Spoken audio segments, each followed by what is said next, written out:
12 সিটিতে ভোটের চিন্তা সরকারের। জাতীয় নির্বাচনের আগে দেশের 12টি সিটি কর্পোরেশন নির্বাচন নিয়ে নতুন করে ভাবছে সরকার। সংশ্লিষ্টরা বলছেন, মূলত নাগরিক সেবা সচল রাখতে সিটি কর্পোরেশন নির্বাচন আয়োজন জরুরি।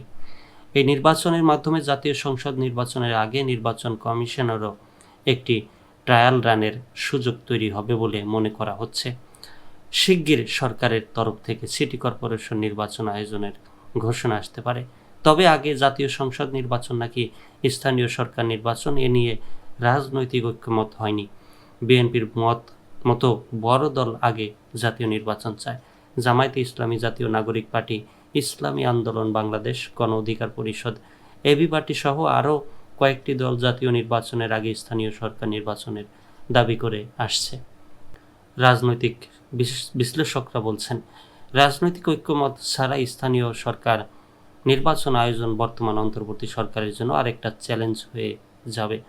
স্থানীয় সরকার সংস্কার কমিশনের প্রধান বলেছেন, বিচ্ছিন্নভাবে সিটি কর্পোরেশন নির্বাচন করা ভুল হবে। স্থানীয় সরকারের সিস্টেমে সংস্কার করে নির্বাচন আয়োজন সহজ ও বুদ্ধিমানের কাজ হবে। সংস্কার করতে সর্বোচ্চ 1 মাস লাগবে বলেও মত তার। গত বছরের 5 আগস্ট আওয়ামী সরকারের পতনের পর ঢাকার 2 সিটি সহ দেশের 12টি সিটি কর্পোরেশনের মেয়র ও কাউন্সিলরদের অপসারণ করে প্রজ্ঞাপন জারি করে স্থানীয় সরকার মন্ত্রণালয়।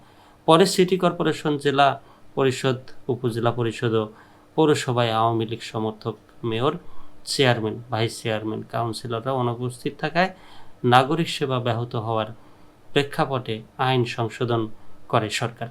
রাজনৈতিক পট পরিবর্তনের পর গত 19 আগস্ট ঢাকাসহ সব সিটি মেয়রকে অপসারণ করে প্রশাসক নিয়োগ দেওয়া হয়। এর মধ্যে চট্টগ্রাম সিটি কর্পোরেশনের নির্বাচনী ট্রাইব্যুনালের রায়ে জিতে বিএনপির শাহাদাত হোসেন মেয়র পদে বসেছেন। তবে 40 দিনের আন্দোলনেও ঢাকা দক্ষিণে বিএনপির ইশরাক হোসেনের শপথ হয়নি।